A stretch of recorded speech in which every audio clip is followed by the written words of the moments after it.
carb, rebuilt that.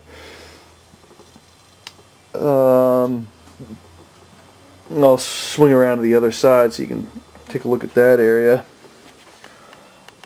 But let's see. A-arms, edge of the battery box where it's rusted. There's a front cross member, pretty decent shape. There's the back of the inner wheel well on the front. There's the interior, all stripped out. And screwed over to the other side. Oops, sorry about that. Here's door seam. Again, typical little bits of rust down here by the bottom of the fender.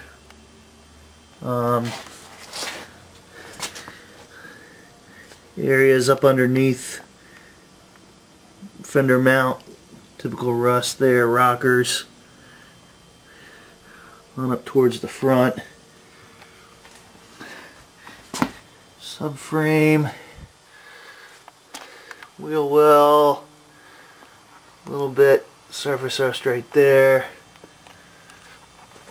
and this area again with the front. You can see that wrinkle right in there, that front cowl just to the side of the marker light. This side of the bumper looks a little bit clear.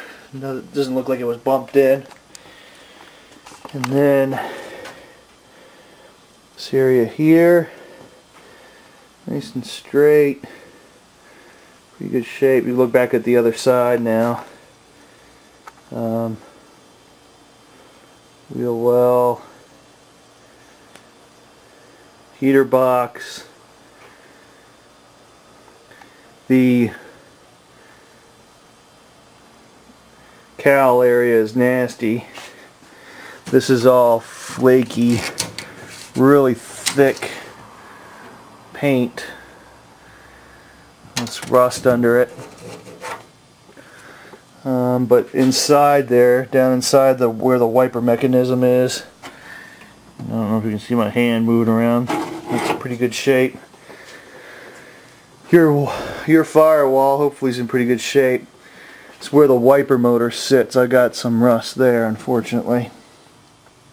But I got a whole new brake system for mine whenever it ends up being wherever.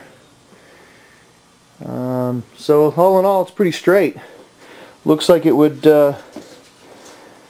be pretty good for you, get you what you need.